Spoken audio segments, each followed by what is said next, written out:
Aullidos en la noche. Aullidos en la noche. Así se titula el mensaje de esta tarde.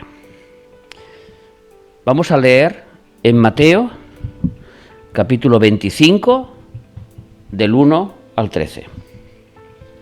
Estamos en la serie de la segunda venida del Señor Jesucristo.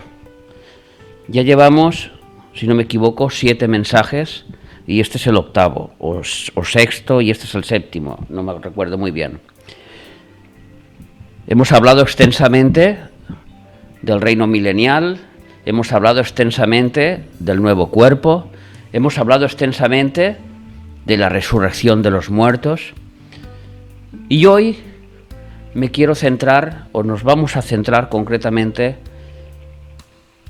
en el mensaje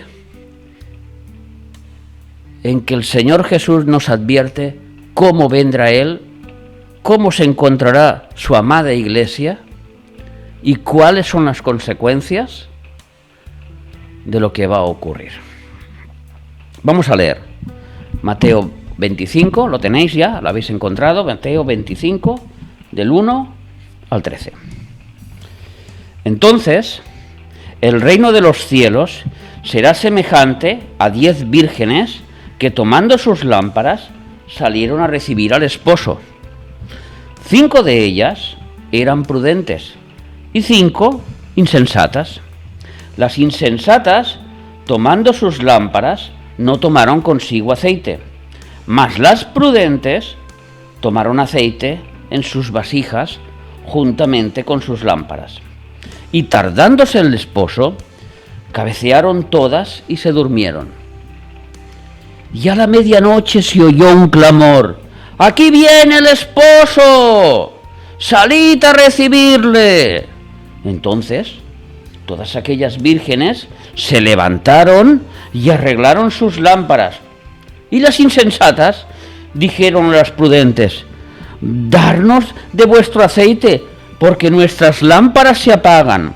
Mas las prudentes, respondiendo, diciendo: para que no nos falte a nosotros y a vosotras, id más bien a los que venden, y comprad para vosotras mismas. Pero mientras ellas iban a comprar, vino el esposo, y las que estaban preparadas entraron con él a las bodas, y se cerró la puerta.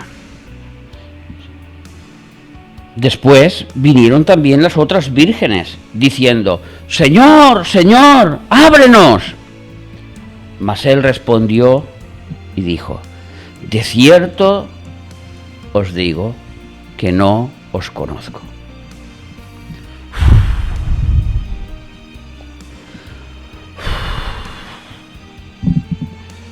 De cierto os digo que no os conozco. Velad, pues, porque no sabéis el día ni la hora en que el Hijo del Hombre ha de venir.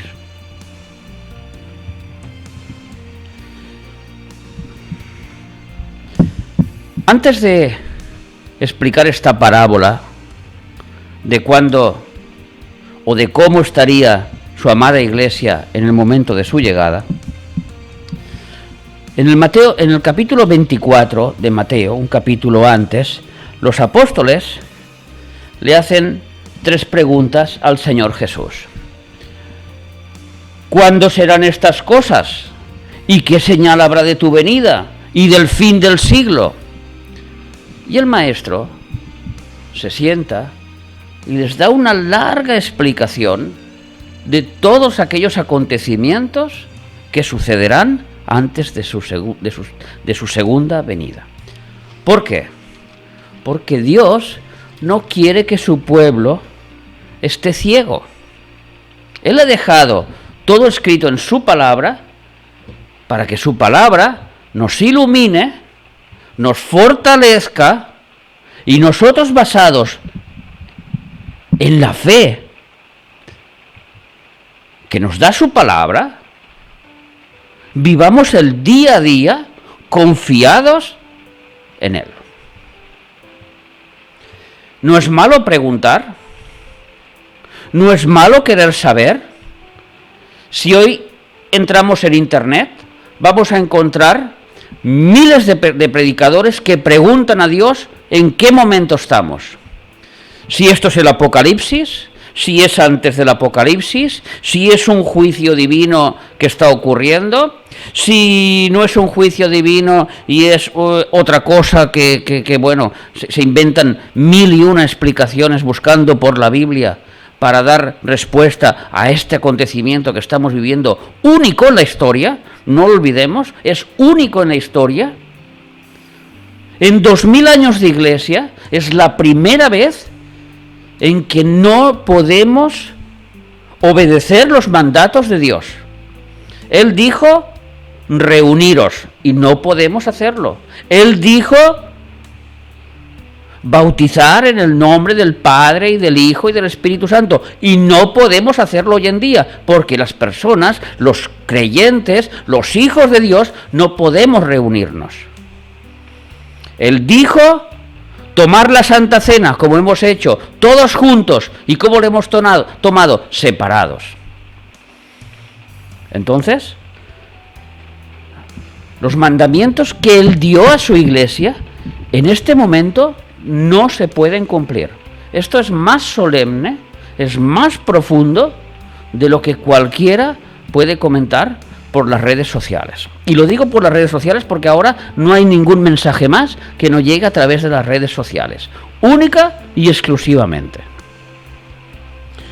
También por la televisión, claro, hay países que tienen la televisión, pero va todo unido con las redes sociales, o por la radio.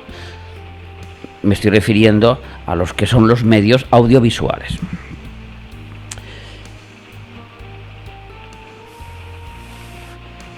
Esto se escribió hace 2000 años por Mateo, y muchos, durante la historia, han habido tantos acontecimientos. Hubo la gran peste. En aquella gran peste la gran mayoría ya se creían que el Señor ya venía porque era hecatombe lo que estaba pasando. Muertos y muertos y muertos en el mundo. La Primera Guerra Mundial, donde todos los países casi estaban en guerras. Millones y millones de personas murieron en todo el mundo. Y todo el mundo pensaba, esto ya es el fin, esto ya es el apocalipsis, ya es la llegada del Señor. La Segunda Guerra Mundial, con la masacre de 6 millones de judíos. Bueno, es que si eso no era el fin del mundo, entonces, ¿qué es el fin del mundo? Y no lo era. Todo eran principios de dolores. Todo eran señales que Dios estaba advirtiendo a su iglesia. En 2 de Pedro, capítulo 3 y versículo 9, el apóstol Pedro responde a todos aquellos que dicen, es que el Señor se tarda, es que no sé si va a venir algún día, y yo no sé qué va a pasar, no sé, sin darle mucha importancia a esta segunda venida de Cristo. Y Pedro dice así, en 1 de Pedro, capítulo 3 y versículo 9.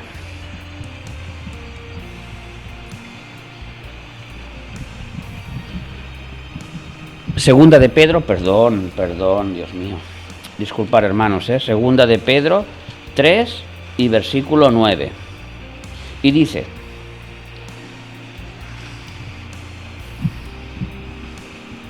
el Señor no retarda su promesa. Lo que Él ha prometido no lo retarda. Según algunos lo tienen por tardanza, sino que es paciente para con nosotros. Y ahí tenemos una cualidad grande de Dios. Él tiene muchísima paciencia, no queriendo que ninguno perezca, sino que todos procedan al arrepentimiento. ¿Cuántos en nuestras casas no son creyentes? Todos queremos irnos con el Señor. Todos queremos, como las vírgenes, las 5 vírgenes, que viene, y rápido marcharnos con el Señor. ¿Y qué pasaría con los que se quedan? Si el Señor, la paciencia del Señor es que todos se salven. Primero, los de nuestras casas. Para ello, nosotros tenemos que hacer una serie de cosas. ¿Qué cosas tenemos que hacer para que los de nuestras casas se salven? Tener un testimonio. Ser luz y ser sal, como dijo el Señor Jesús. Esta parábola de las 10 vírgenes es un mensaje que dio el mismo Jesús a los apóstoles, a su iglesia. No a los inconversos, no a los que dudaban, no a los que estaban fuera, no, a su iglesia que está dentro.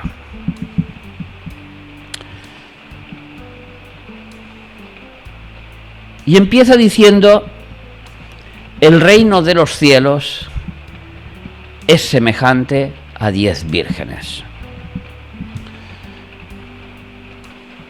¿Por qué empieza Dios a comparar su iglesia con el reino de los cielos? Si leemos en Mateo capítulo 3 y versículo 2, cuando Juan el Bautista empieza su ministerio de la predicación de la palabra, y dice: el reino de los cielos se ha acercado, arrepentíos. Uy, dura palabra. Arrepentíos, cambiad vuestra manera de actuar, cambiar vuestra manera de pensar. Arrepentíos. Si hoy yo caminaba en aquella dirección, yo me arrepiento, ya no camino en aquella dirección, pero voy en dirección contraria, que es la dirección de Dios. Eso es arrepentimiento.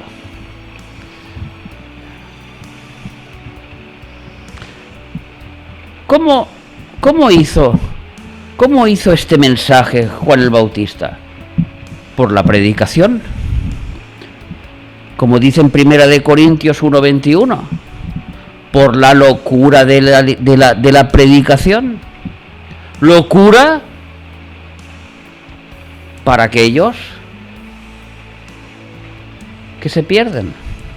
Sin embargo, para nosotros, los que creemos, los que realmente hemos cogido este arrepentimiento y lo hemos llevado a cabo, no en boca, sino en hechos.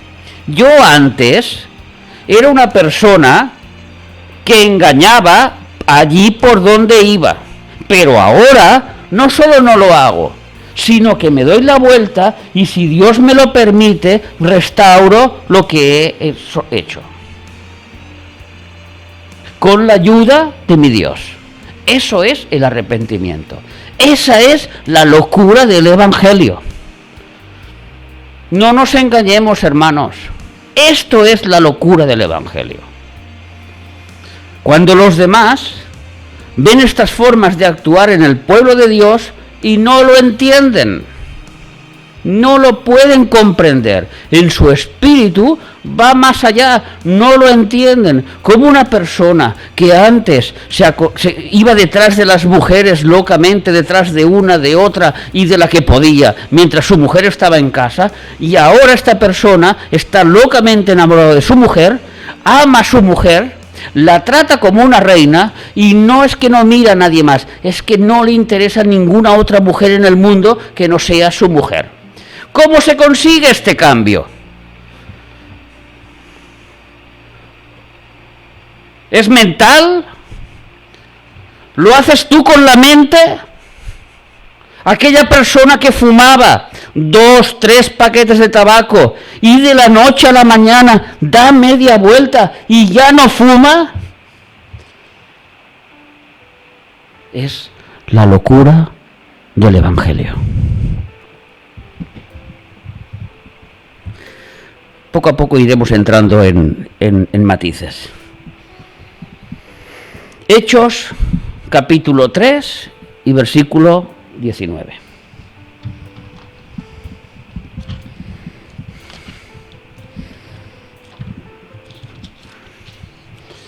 Hechos, capítulo 3 y versículo 19. Y la primera cosa que tiene que hacer un hijo de Dios es, si no tiene su Biblia delante ahora mismo, es ir y cogerla. Porque la Biblia es la palabra de Dios. El Espíritu Santo te puede hablar a través de la Biblia. Entonces, la Biblia la tienes que tener.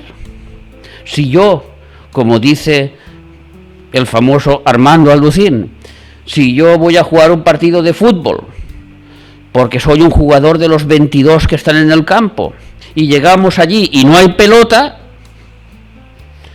pues coge y vámonos para casa, porque ya hemos hecho el partido de fútbol. ¿Amén? No hace falta hablar más. Entonces, la Biblia la tenemos que llevar encima. ¿Por qué? Porque el Espíritu Santo nos habla a través de la Biblia. No nos habla a través de sueños, de visiones, de los hermanos, no nos habla a través de ninguna cosa. La palabra más fuerte, más fiel, es la Biblia. Y es lo que nosotros tenemos que tener como nuestra primera palabra, desde la mañana hasta la noche. ¿Y cómo se consigue eso? Practicando la Biblia. Cuando tú escuchas un mensaje, tienes la Biblia delante y practicas. Al principio te dirán, Hechos de los Apóstoles. Pues no tengo ni idea dónde está. ¿Será después de Génesis? ¿Será después de los Salmos? No tengo ni idea. Pero de practicar y practicar, ahora ya sé que Hechos de los Apóstoles está después de los 4 evangelios de Juan, de los 4 evangelios de Cristo, después de Juan. Entonces, después de la práctica, entonces ya domino un poquito la Biblia, empiezo a conocer la palabra de Dios, y esa palabra de Dios que entra en mi cerebro y me cambia, me transforma, lo que hemos dicho antes, la locura del Evangelio, esa palabra que me transforma es la que tiene que vivir conmigo, dormir conmigo y existir conmigo. Porque yo, separado de Él, nada puedo hacer. ¿Y cómo encuentro a Él? En la palabra de Dios. Hechos 3 y versículo 19.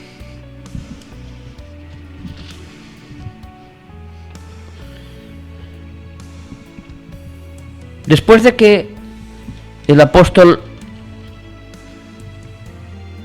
Pedro y el apóstol Juan hacen la curación del cojo, empiezan a predicar porque se aglomeran a su alrededor miles de personas que quieren conocer cómo ha sucedido este hecho tan milagroso.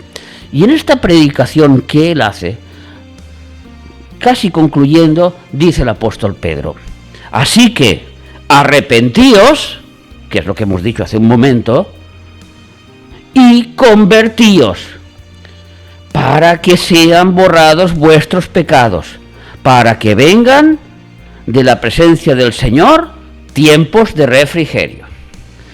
La locura de la predicación, la locura del Evangelio. Yo iba por allí, a mí me gustaba no pagar los impuestos que me tocaban pagar, pero cuando la Biblia me dice que obedezcamos a nuestros gobernantes y paguemos nuestros impuestos, yo me doy la vuelta y de cara allá, con una sonrisa, pago mis impuestos. Y tranquilo, que ahora no me falta dinero. ¿Por qué? Porque el que me suple es mi Señor.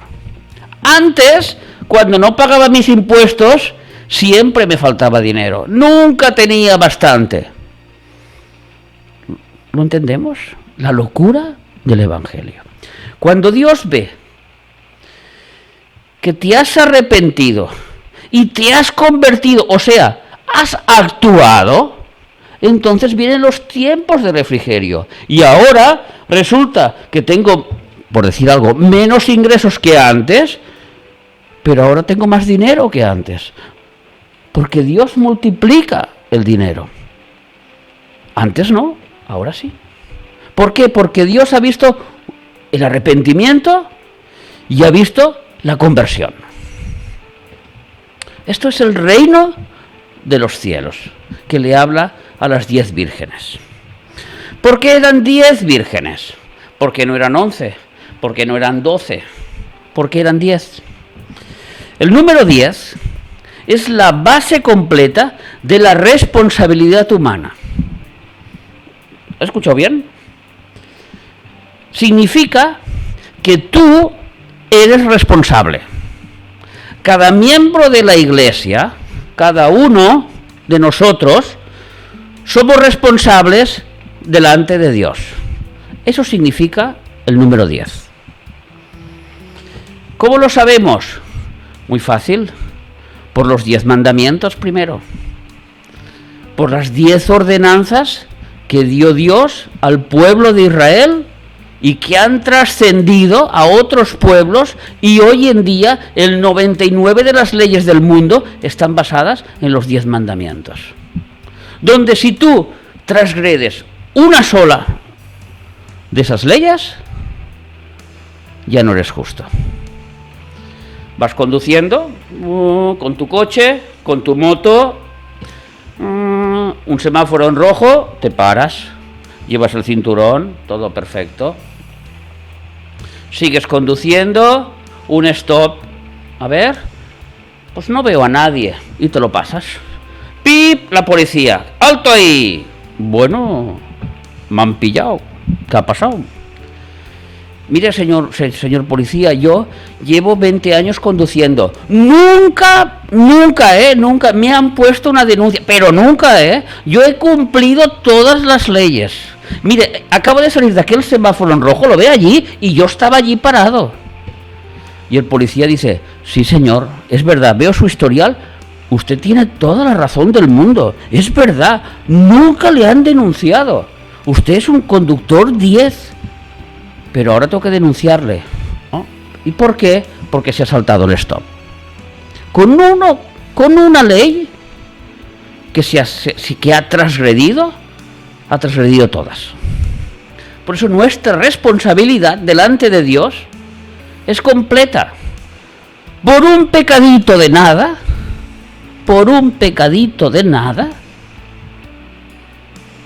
tuvo que morir Jesús. Por uno.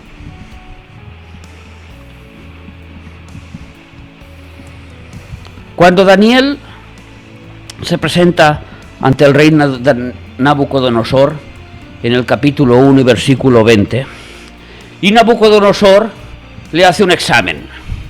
A ver, has estado tantos días en mi palacio, has tenido tiempo de estudiar, te has alimentado con las mejores comidas. A ver, ¿qué es lo que sabes?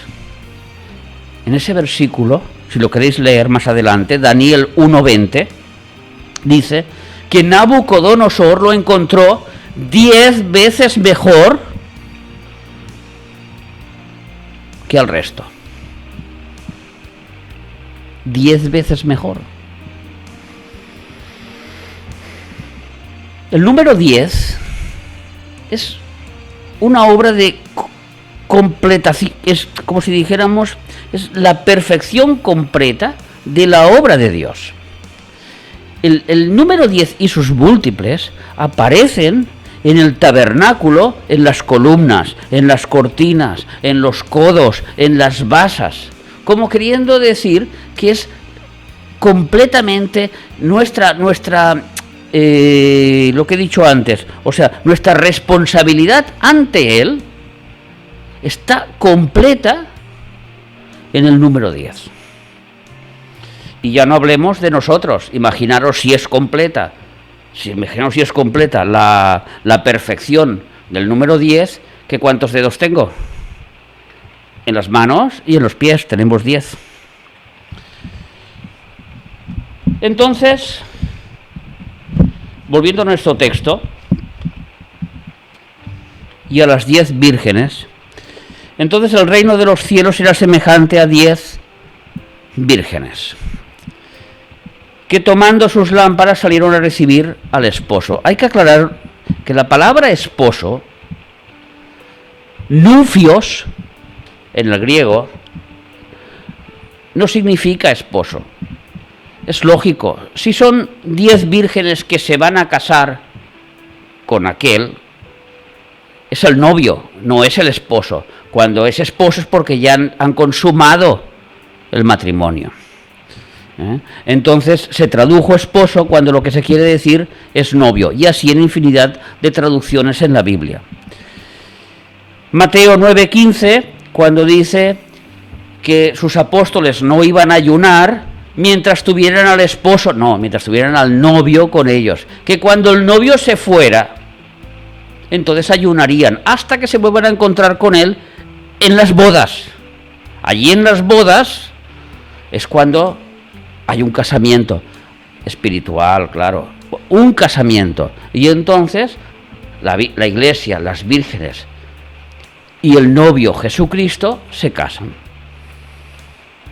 Pero aquí se tradujo esposo cuando la traducción más correcta sería novio. Entonces, estas 10 vírgenes, ¿por qué se les llama vírgenes? Porque 5 se van a quedar y 5 van a partir, pero sin embargo a las 10 se les llama vírgenes, porque la representación de vírgenes significa a la iglesia del Señor, la iglesia del Cordero. En Apocalipsis 14 y versículo 4, vamos a leerlo.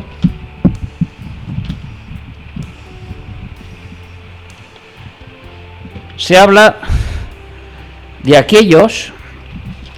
Apocalipsis 14 es el último libro de la Biblia. Y versículo 4.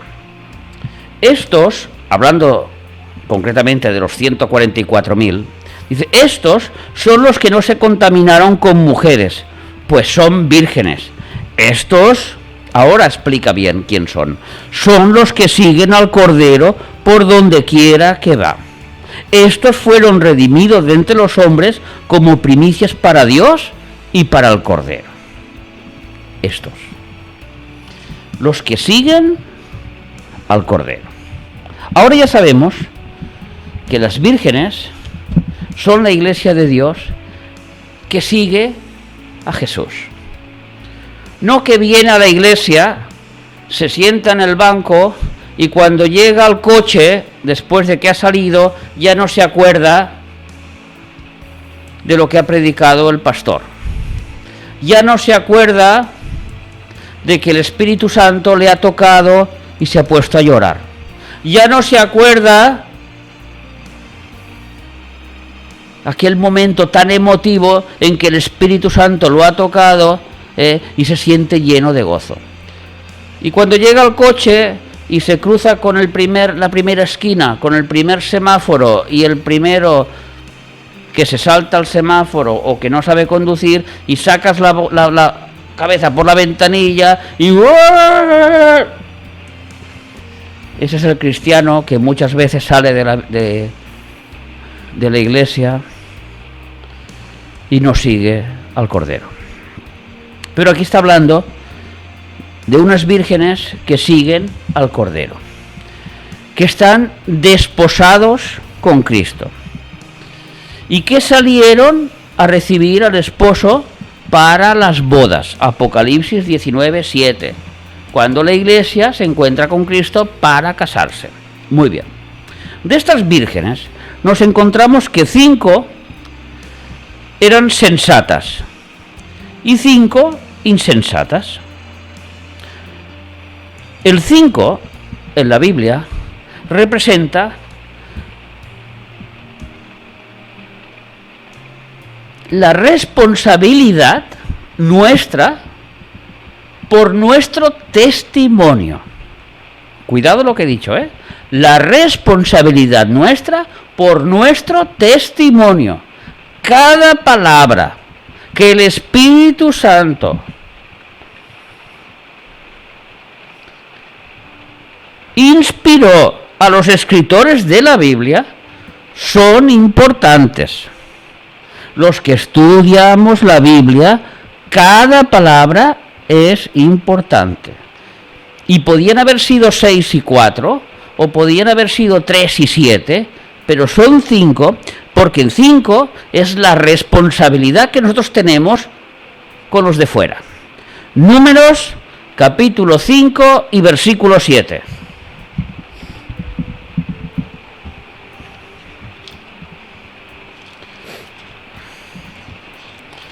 Números está después del Levítico, Éxodo, al principio de la Biblia, capítulo 5 y versículo 7.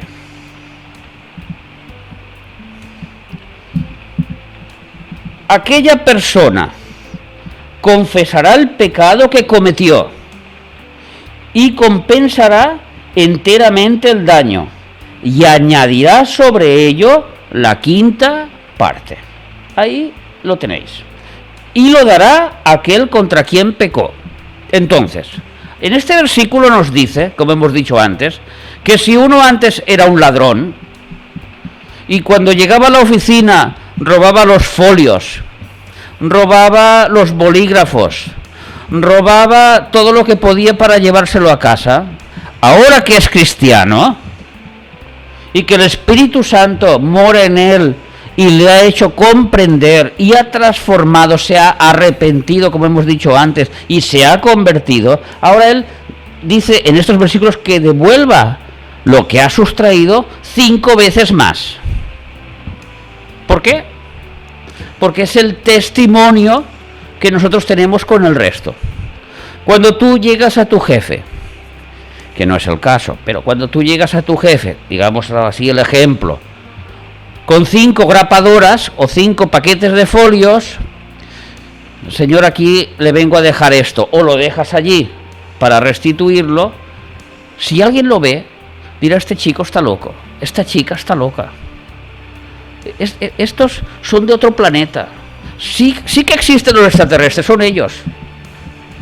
Son de este mundo, pero no pertenecen a él. Estos son los cristianos.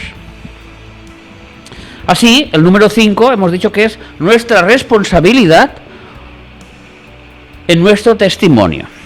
¿Y qué es las lámparas? Volvemos a leer. ¿Y qué son las lámparas? La palabra original de la lámpara denota un objeto pequeñito, con un pequeño depósito donde se ponía aceite y tenía que ser lleno muy a menudo para que el aceite hiciera su función y iluminara a los demás. Estas lámparas, que en la Biblia tienen un significado claro, que es la palabra de Dios. Salmo 119, verso 105. Lámpara es a mis pies tu palabra, la palabra de Dios. Pero también significa la imagen de la salvación. Filipenses 2:15. Y también significa el testimonio del cristiano. Juan 5:35 o Mateo 5:15. ¿Quién tiene una lámpara y la esconde debajo de la mesa? Si nuestro testimonio de que somos cristianos, ¿cómo nos vamos a esconder debajo de la mesa? Más bien nos pondremos arriba y mostraremos nuestro testimonio a los demás. Eso es lo que el significado de la lámpara. Pero hemos dicho que esta lámpara, este testimonio que nosotros tenemos que dar a los demás, tiene que estar continuamente ser llenado de aceite. Por eso dice que unas llevaban aparte una latita con aceite, por ejemplo, o una vasija con aceite, y otras no lo llevaban. Claro, tenían un poquito de aceite en las lámparas, salió el novio, fueron a buscarlos y enseguida se les apagó. Duraba poco. El aceite, en Hebreos capítulo 1 y versículo 9, y durante la Biblia, podemos ver que es el Espíritu Santo. Representación del Espíritu Santo. Y ahora, hermanos, quiero hablaros de una frase que todos hemos escuchado y que ahora mismo la voy a desmentir delante de todos bíblicamente. ¿Cuántas veces se nos ha dicho que nosotros somos baterías, que necesitamos cargarnos las pilas. Vamos a esta convención que nos vamos a cargar las pilas. Va a venir el pastor fulanito de tal y vamos allí porque nos vamos a cargar las pilas. Y luego, bueno, ya podremos hacer como el muñequito de las pilas que sale por la tele, que esas pilas duran mucho y el muñequito dura mucho. Y otros te dicen, por la mañana, cuando te levantes, haz tu devocional, ora al Señor, cárgate las pilas y sal al día, que ya con eso tú ya vas cargado del Señor y podrás luchar y podrás vencer y podrás hacer la vida cristiana. Eso es lo que nos han enseñado. Pero antes de entrar en el aceite, quiero comentaros un capítulo de Juan, que es el capítulo 15 de Juan, donde Jesús es la vid verdadera. Y nosotros estamos cogidos a la vid.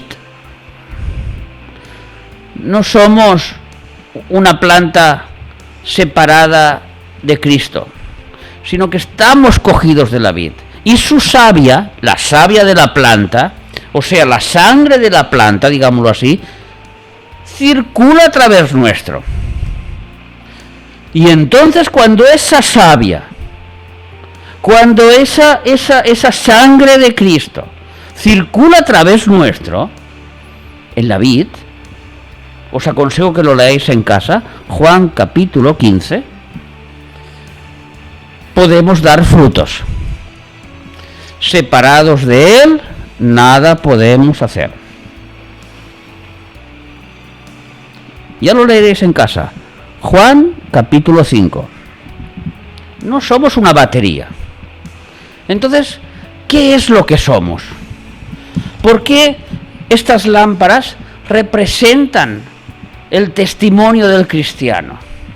¿Por qué estas lámparas somos nosotros?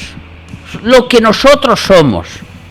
Y esto lo podemos encontrar en Zacarías capítulo 4. Zacarías está un poquito antes de Mateo, de los últimos libros del Antiguo Testamento. Antes de Malaquías, lo tenemos ahí. Y el capítulo 4. Y aquí Zacarías tuvo una visión. Vamos a leer esta visión y veremos este aceite y compararemos esta visión con el cristiano, cómo tiene que vivir y cómo tiene que actuar. Volvió el ángel que hablaba conmigo y me despertó, como un hombre que es despertado de su sueño, y me dijo: ¿qué ves? Y Zacarías miró y respondí: he mirado y he aquí un candelabro, un menorá. Sabemos extensamente en la Biblia que el menorá es Cristo. Todo de oro, con un depósito encima y sus 7 lámparas. Y cuando habla de las 7 lámparas, del número perfecto, del número completo, está hablando de sus 7 iglesias, o sea, de la iglesia de Cristo. Y sus 7 lámparas encima. Encima del candelabro, 7 tubos para las lámparas. O sea, hay unos tubos que alimentan esos pequeños depósitos de la lámpara, que están encima de él. Y junto a él, junto al depósito, que van esos tubos, 2 olivos, uno a la derecha y el otro a la izquierda. O sea, que nosotros, que estamos cogidos al menorá de Cristo, nosotros somos la luz del mundo. Cristo está en nosotros, es el menorá, pero nosotros somos el que emitimos la luz. No es Cristo, sino es Cristo a través nuestro. ¿Cómo? A través del Espíritu Santo, a través del aceite, que es una provisión continua a nuestras lámparas. Nuestras lámparas se llenan automáticamente de la provisión que viene de los 2 olivos. ¿Y por qué son 2 olivos? Pues muy sencillo, porque si fuera uno y se quedara sin aceitunas, nos quedaríamos sin aceite. Pero como son 2, lo que Dios quiere representar aquí es esa provisión infinita del Espíritu Santo sobre el cristiano. No es cualquier cosa. Somos la iglesia de Cristo. No es cualquier cosa. Esa provisión del Espíritu Santo sobre nosotros, ¿cómo viene? A través de ay Señor, es que mira cómo tiemblo, cómo siento el Espíritu. O me caigo al suelo, ay, llorando. Ahora sí que siento el Espíritu. Por favor, ¿cómo viene esa provisión? Pues en la Biblia no lo dice. Aquí mismo en Zacarías primero lo dice, en el capítulo 6. No con ejército ni con fuerza, sino con mi espíritu, ha dicho Jehová de los ejércitos. Cuando sales a la calle, no eres una batería que tú por la mañana has orado 2 minutos, 3 minutos, 5 minutos, 20 minutos, y sales a la calle, ahora tengo poder, pero bueno, ahora me comería a todos los demonios que vengan en contra mía. No es verdad. Esa fuerza, ese poder, te lo da el Espíritu Santo. No es con tus fuerzas, no es con ningún ejército que tú tengas, es con el Espíritu de Dios, que Él actúa a través de ti. Ahora, como yo, que no soy una batería, como me han dicho o he escuchado miles de veces, ahora yo me di cuenta que soy un ventilador enchufado a la red. Y si no estoy enchufado a la red, pues no doy vueltas, no emito aire, y los que están a mi alrededor no sienten mi aire, porque claro, si no estoy enchufado a la red. Y claro, ¿cómo voy a estar enchufado a la red si estoy trabajando? Si mi jefe me está mandando trabajo, si estoy en el supermercado de cajero y estoy cobrando a la gente, en aquel momento mi mente no está con el Señor. En aquel momento estoy trabajando, estoy haciendo lo que tengo que hacer. No estoy enchufado a la red, no estoy orando, leyendo la Biblia. ¿Cómo puede ser esto entonces? Primera de Juan 2:27. Esto está al final de la Biblia, antes del Apocalipsis. Primera de Juan está después de Pedro, antes del Apocalipsis. Capítulo 2 y versículo 27. Hermanos, quiero pedir perdón porque si se escucha muy fuerte es porque aquí en este local está lloviendo y se escucha mucho el ruido. Lo siento mucho, quiero pedir perdón si escucháis un ruido de fondo que es un poco molesto. Ya intento gritar un poco más para que me escuchéis mejor. Versículo 26. Primera de Juan, capítulo 2, 26 y 27. Os he escrito esto sobre los que os engañan. Pero la unción que vosotros recibisteis, nosotros recibimos una unción, ¿sí? Nosotros recibimos el Espíritu Santo el día que nacimos de nuevo. Nosotros recibimos el Espíritu Santo el día de la locura del Evangelio, de la predicación del Evangelio, el día que se nos abrió el entendimiento, el día que vimos claramente que éramos pecadores, que el único Salvador en el mundo se llama Jesucristo, que nació y murió y resucitó al tercer día. Y en ese momento, no en ningún otro momento, en ese momento recibimos al Espíritu Santo. Y luego tenemos que ser llenos del Espíritu Santo, como dice en Efesios. Pero en ese momento, en Colosenses 2, que dice completos, somos seres completos. No a medias, no a trocitos, somos seres completos. En el momento del nuevo nacimiento. Y en ese momento recibimos la unción del Espíritu Santo. Pero la unción que vosotros recibisteis, de Él, permanece en vosotros. Claro que sí. Porque el Espíritu Santo no es un títere que un día vino en Pentecostés hace 2000 años y ahora me voy y ahora vengo. Y ahora estaré aquí 2 semanitas y luego me iré allí 3 semanitas más. Y ahora subo y ahora bajo. No, eso pasaba en el Antiguo Testamento porque la sangre de Cristo no había hecho la obra perfecta. Consumado es en la cruz del Calvario. En ese momento en que Dios hizo la obra perfecta, nosotros somos lavados, somos limpios, somos vírgenes. Y entonces su Espíritu puede morar en nosotros. Cuando vino el Espíritu Santo, vino para quedarse hasta llevarse su novia a Cristo. Entonces esta unción permanece en nosotros, desde el día que entró hasta el día que nos presentaremos delante del Señor. Y no tenéis necesidad de que nadie os enseñe, que no venga nadie de fuera y os quiera mostrar otras verdades que no lo son. Es que si no hablas en lenguas, tú no tienes al Espíritu Santo. Porque como en Hechos de los Apóstoles dice que como hablaban en lenguas sabían lo que era, recibían el Espíritu Santo. Amigo, muy bien. Eso es lo que dicen ahí. Entonces hay cristianos que tienen el Espíritu Santo y otros que no lo tienen. Porque unos hablan en lenguas y otros no hablan en lenguas. Y entonces, Primera de Corintios, capítulo 14 o capítulo 12, donde habla de los dones espirituales que el Espíritu Santo da a cada uno como Él quiere. A Juanito le dio el don de lenguas, a Luisito le dio el de milagros, a Pepito le dio el de servicio y a Dani, pues por su gracia, el de predicar. A cada uno. No todos tienen el mismo espíritu. Que todos hablan en lenguas, no.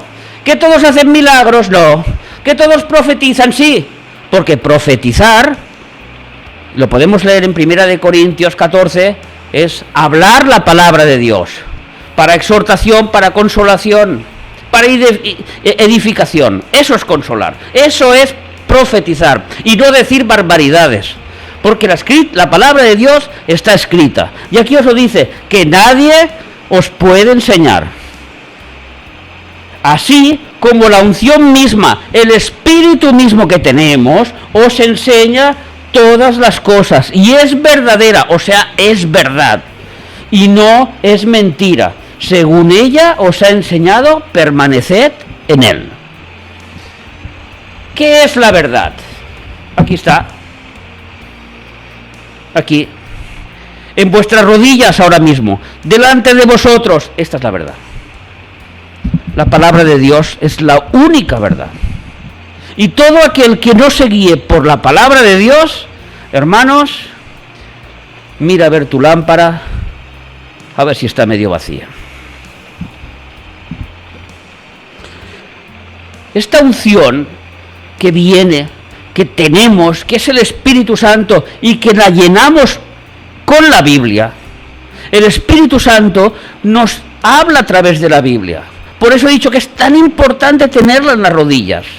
Hoy no la sabemos utilizar, pero mañana la manejaremos como un espadachín, porque es la espada de la Biblia. Efesios 6. En este mundo de prisas, en este mundo de distracciones, en este mundo es necesario que exista un toque de atención. Lo es necesario. Lo es necesario. Cuando tú vas a trabajar y todo te funciona bien, y te ríes, y saltas, y brincas, y caminas, y estás con tu familia, no haces nada malo, y vives tu día a día, y todo te va más o menos bien, tienes problemas, hoy se te rompe el coche, mañana te has podido quedar sin trabajo, etcétera, etcétera, etcétera. Pero nosotros vivimos en una rutina en que tendemos a dormirnos, como aquellas 10 vírgenes se durmieron. Nosotros tendemos a dormirnos. Y en esta rutina de dormirnos, entonces el Señor tiene que hacer algo extraordinario, que en el caso de algunos es la muerte de un familiar, en el caso de otros es que vas al médico y te han dicho, le quedan 3 meses de vida, lo siento mucho, usted tiene cáncer. En el caso de otros puede ser una separación, un divorcio, etcétera, etcétera, etcétera. Y te hace reaccionar. Y te das cuenta de que algo ha pasado. Te has despertado de golpe. Pero aquí el Señor no está hablando de un despertar individual.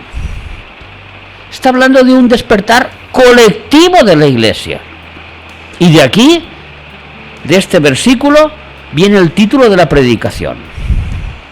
Primero que todo, vamos a leer en Salmos, que hemos leído hace un momento, capítulo 3 y versículo 5. Lo hemos leído en la introducción de la predicación. Salmo 3, capítulo 3 y versículo 5. Yo me acosté y dormí. Normal, porque todos nos acostamos y dormimos, porque nuestro cuerpo necesita acostarse y dormirse. Pero después dice, y desperté, porque Jehová me sustentaba. Porque el despertar es de Dios. Nosotros tendemos a dormirnos, tendemos a de que hoy no he orado. Hoy ya no he leído la Biblia lo que tenía que leer. Hoy, que todos los días leo los proverbios el día que le toca, si hoy estamos a día 19, pues leo el capítulo 19 de Proverbios, pues hoy no lo he leído. Y tendimos a dormirnos. Y hoy resulta que siempre damos gracias en la mesa por los alimentos que el Señor nos ha dado, y hoy no lo hemos hecho. Y mañana es otra cosa, y pasado es otra cosa, y el cristiano se duerme. Porque es natural de nuestra carne. Entonces, esta iglesia que lleva 2000 años en esta tierra, llega un momento que se duerme. La monotonía, el mismo trabajar, las predicaciones, el pastor, el coro, la reunión de mujeres, la escuelita dominical, etcétera, etcétera, etcétera, etcétera, etcétera. Un domingo, 2 domingos. Llega un momento que sin quererlo lo hacemos por rutina. No lo hacemos voluntariamente, pero involuntariamente se convierte en una rutina. Hasta cierto punto de que si tú no llegas a ir a la iglesia, te sientes de que no estás completo, no por nada, sino por la rutina que tú estás haciendo.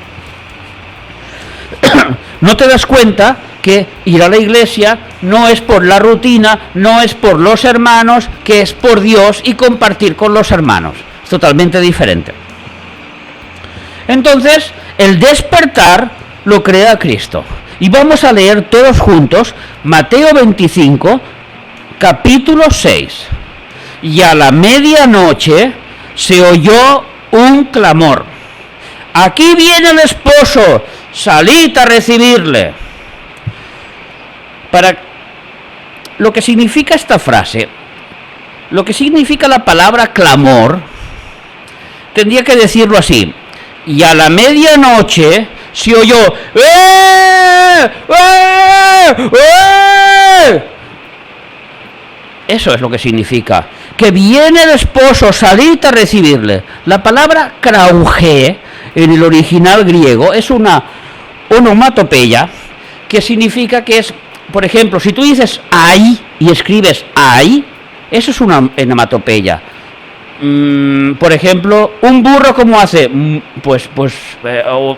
Una vaca ¿cómo hace? Mu. Pues tú escribes mu, eso es una hematopeya. Entonces aquí tendrían que haber escrito el grito concreto que hay. Pero en esta palabra krauge significa gritar y clamar. Pero aún más, se usaba en particular a un chillido del cuervo. Imaginaros vosotros como un cuervo gritando, por eso he puesto aullidos en la noche, porque unos gritos en la noche, unos aullidos, el cuervo gritando de que viene el novio.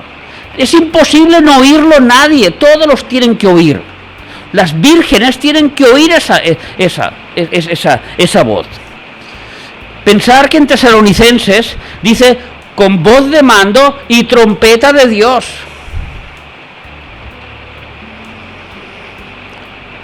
Mira, esta palabra, krauge, que significa clamor, gritos, un chillido, estruendos, lo podemos ver en Hechos, capítulo 22, y de los versículos 22 y 23. Hechos, lo hemos leído antes, un poquito después de Juan, después de los Evangelios. Hechos, capítulo 22, y versículo 22 y 23. Aquí Pablo vuelve a Jerusalén y él ha sido apresado en Jerusalén y se está defendiendo delante del pueblo de los que le acusaban. Y después de haberse defendido delante de un pueblo, imaginaos que hay muchísima gente, y le oyeron hasta esta palabra, toda la explicación que él ha hecho de por qué él es cristiano y por qué ha predicado a Jesucristo resucitado. Y dice, lo oyeron hasta esta palabra. Entonces alzaron la voz diciendo, imaginaros esa multitud, todos gritando a una, no se puede explicar, todos a una, clamando y diciendo lo que dice aquí, quita de la tierra a tal hombre porque no conviene que viva. Eso se lo decían al sumo sacerdote, quita de la tierra a tal hombre. Vale. Perdón, no sé si era el sumo sacerdote. Ahora me he quedado en blanco, perdonar. Pero bueno, aquí es delante del que lo acusaba. Un poquito más adelante, capítulo 23 y versículo 6, que Pablo está delante del concilio, entonces Pablo, notando que una parte eran saduceos y otra fariseos, veo que el concilio estaban separados entre saduceos y fariseos. Y alzó la voz en el concilio. Este hecho de alzar la voz, de gritar, hizo como diciendo, ¡ey! Al concilio, claro, todos se quedaron callados. Lo estaban acusando, y entonces él se dio cuenta que discutían entre ellos. Unos eran de uno y otros eran de otro. Unos eran socialistas y otros eran del PP. Y entre ellos discutían y Pablo estaba en medio. Y para llamar la atención, hace un grito, ¡ey! Y todos quedan callados, claro. Y entonces empieza a hablar, varones, hermanos. Y empieza a darles toda la explicación. ¿Lo entendéis? Como este clamor no es una cosa suave, sino que son unos gritos fuertes, unos aullidos en medio de la noche más oscura. Y no estamos viviendo una noche muy oscura, oscurísima me parece a mí.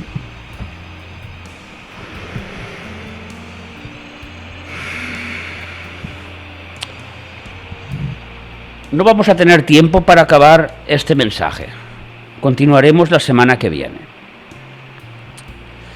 Lo que está claro es que estas 10 vírgenes, esta iglesia dormida, se despertó. Yo no sé si el coronavirus es un grito de cuervo, no tengo ni idea. Yo no sé si el coronavirus es una onomatopeya del Señor para que su iglesia despierte, yo no tengo ni idea. Lo que sí que sé es que la iglesia del Señor está orando, la iglesia del Señor está gimiendo, la iglesia del Señor ha despertado.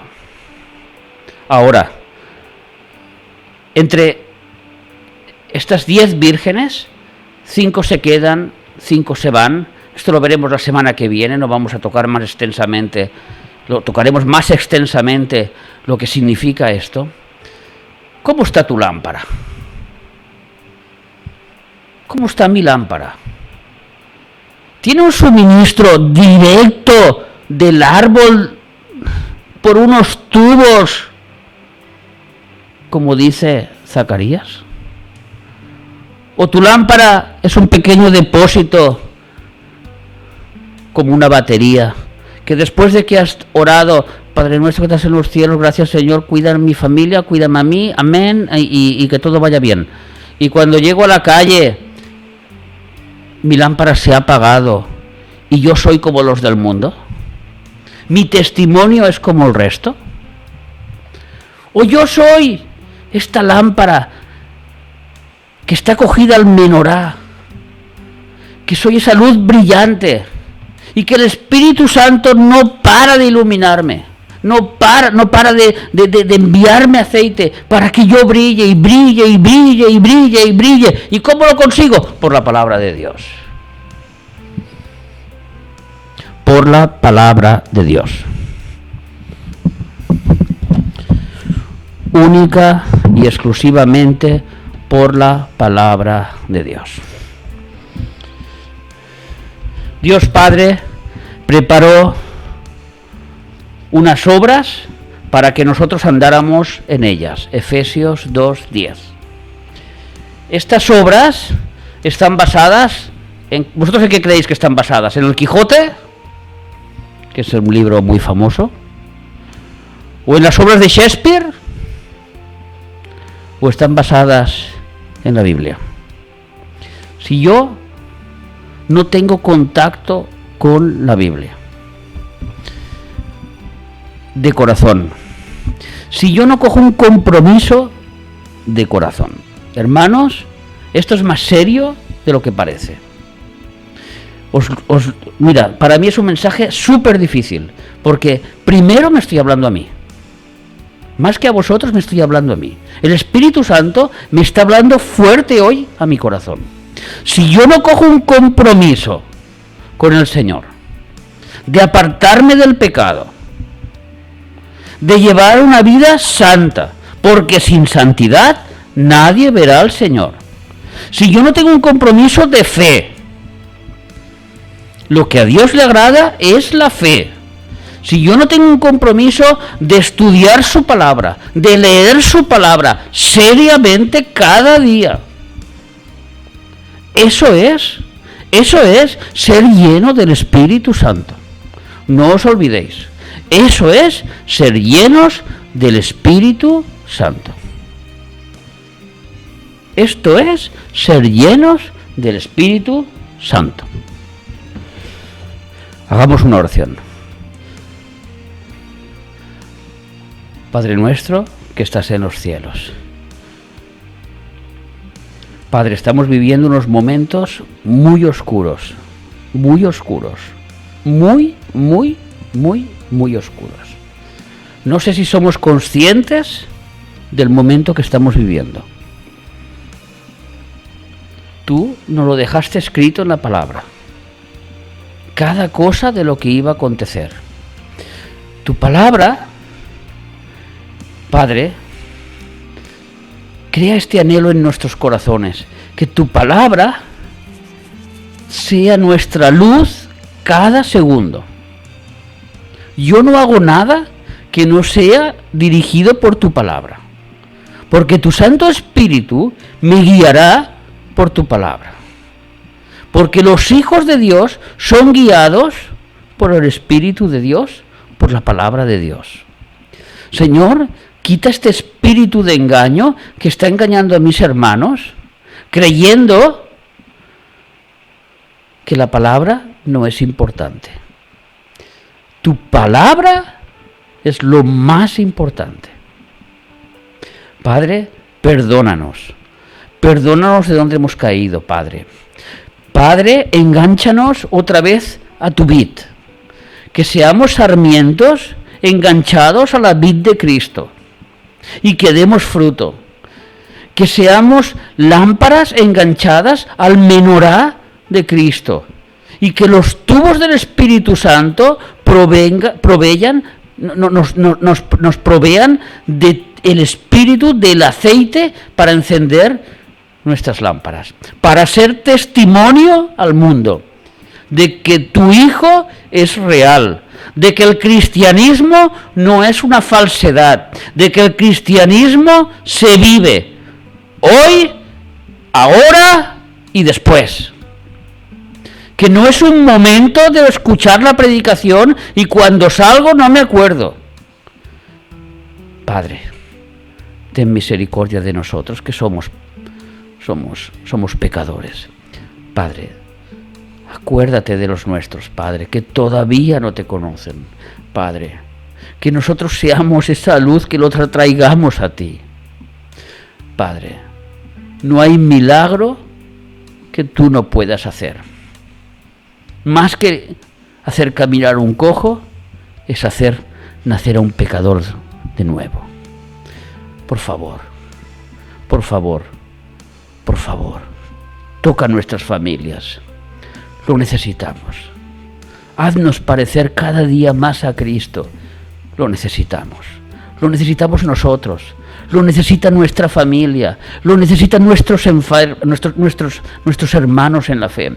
Lo necesitan nuestros vecinos. Necesitan que nosotros nos parezcamos más a Cristo. Lo necesitan. Ayúdanos, Padre. Cincela la imagen de Cristo en nosotros. Que seamos esas vírgenes que dan ese testimonio, que están cargadas de ese aceite. Y que cuando tú vengas a por tu iglesia, preparados y listos, vámonos contigo, porque ahí es donde queremos estar. En el nombre de Jesús, amén, amén y amén.